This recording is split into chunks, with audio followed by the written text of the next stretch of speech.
Hello everyone, welcome to अध्ययन अध्यापन। तो फ्रेंड्स, आज की इस वीडियो में हम लोग बहुत ही महत्वपूर्ण बातों पर चर्चा करने वाले हैं। जैसे बीएड वर्सेस बीटीसी विवाद, आप लोगों को पता है कि अभी सुप्रीम कोर्ट से फैसला आना इसका बाकी है और वो फैसला अभी तक नहीं आया है। तो वो फैसले में और कितना समय लग सकता है, ये फैसला आपको कब तक देखने को मिलेगा, ताकि आप लोगों के रास्ते क्लियर हो सके। इसके बाद बीएड का जो रिजल्ट, जिन्होंने भी बीएड किया है और जिनका सीटेट पेपर 1 क्लियर हो गया है, क्या वो उनका रिजल्ट इनवैलिड हो जाएगा? तो देखिए, इस पर भी हम लोग चर्चा करेंगे। इसके बाद नेक्स्ट क्वेश्चन आप ही के द्वारा पूछा गया है, और अगर आप लोगों के भी कोई इसी प्रकार के क्वेश्चन हैं तो बिल्कुल आप लोगों के लिए ये वीडियो काफ़ी ज़्यादा वैल्यूबल हो सकता है। देखिए, क्या बीएड वाले सीटेट पेपर 1 नहीं दे पाएंगे, जो आपका नेक्स्ट सीटेट होने वाला है? तो क्या बीएड जिन्होंने किया है, क्या वो पेपर नहीं दे पाएंगे, सीटेट पेपर 1 नहीं दे पाएंगे?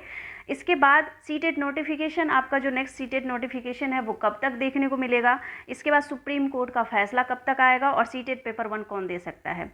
देखिए, इन सभी बातों पर बिल्कुल डिटेल में हम लोग चर्चा करेंगे और बिल्कुल शॉर्ट में समझेंगे इसको।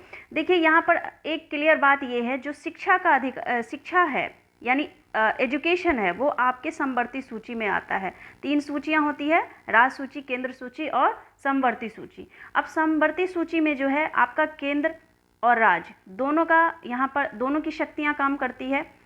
केंद्र की भी शक्तियाँ और राज्य की भी, दोनों मिलकर इस पर फैसले लेते हैं। लेकिन अगर यहाँ पर राज्य द्वारा मनमानी किया जाए, या राज्य द्वारा जो उन्होंने अपनी बातें बताई है किसी भी चीज़ के लिए जो समवर्ती सूची के अंतर्गत आता है, अगर वो केंद्र सरकार को बिल्कुल सही नहीं लगता है, तो केंद्र सरकार इसमें अपना फैसला ले सकती है और बिल्कुल केंद्र सरकार इस पर हावी हो सकती है। तो देखिए, ये समवर्ती सूची है। अभी राज्य के द्वारा इसका विरोध किया जा रहा है कि बीएड को पेपर 1 में नहीं लेना चाहिए, जिन्होंने भी याचिका किया है, और यहाँ पर कहीं कहीं इसको मतलब वैलिड भी बताया गया है राज्य के अंतर्गत। तो इसमें अगर अभी सुप्रीम कोर्ट का फैसला क्या आता है, वो देखने वाली बात होगी। उसके बाद ही आप लोगों के जो ये सवालों के जवाब है वो बिल्कुल क्लियर हो जाएंगे। देखिए, सबसे पहले सीटेट पेपर 1 जो बीएड हैं वो नहीं दे पाएंगे, तो इसका फैसला भी सुप्रीम कोर्ट के आने के बाद ही पता चलेगा। लेकिन मैं यहाँ पर आप लोगों को ये कहना चाहूँगी कि अभी तक जिनका भी रिजल्ट आ गया है वो वैलिड ही है, इनवैलिड उसको ना माने। अगर आपके रिजल्ट पे कुछ भी नहीं लिखा हुआ है तो बिल्कुल उसके लिए भी टेंशन लेने की ज़रूरत नहीं है। आपका ये फैसला जैसे ही सुप्रीम कोर्ट से आता है, ये सारी बातें क्लियर हो जाएगी। दूसरी बात, जिन्होंने भी बीएड कर रखा है, तो क्या वो सीटेट पेपर 1 की तैयारी ना करें? देखिए, आप पेपर 2 की तैयारी स्टार्ट कर दीजिए।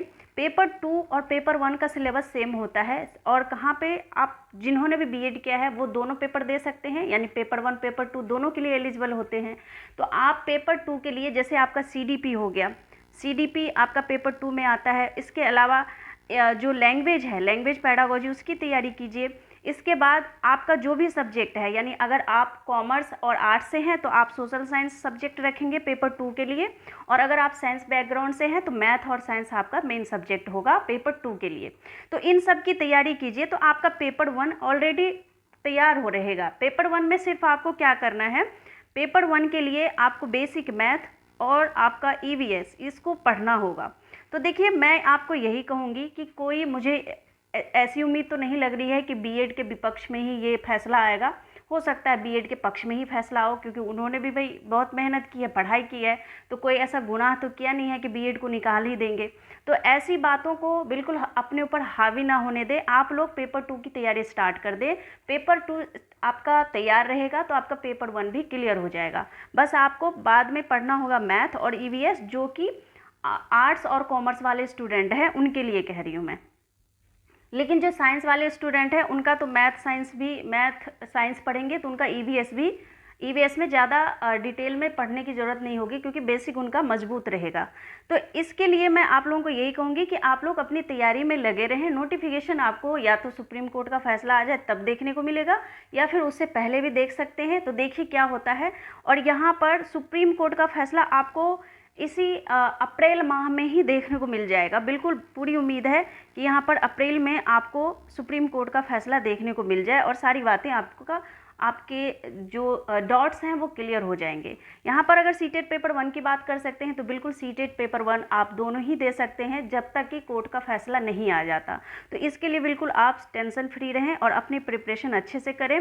प्रिपरेशन आपको कैसे करना है वो मैंने बता दिया है कि आप मेन सब्जेक्ट को पकड़ें, जैसे आपका हिंदी, अगर आपने लैंग्वेज लिया है, लैंग्वेज 1 लैंग्वेज 2 जो भी है उसको आप अच्छे तरह से तैयार कर लें।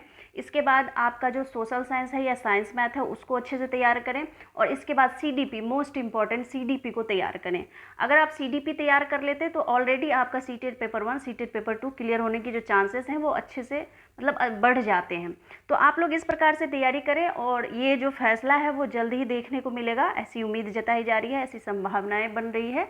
तो फ्रेंड्स आज के लिए बस इतना ही, मिलती हूँ नेक्स्ट वीडियो में, तब तक के लिए thank you and thanks for watching.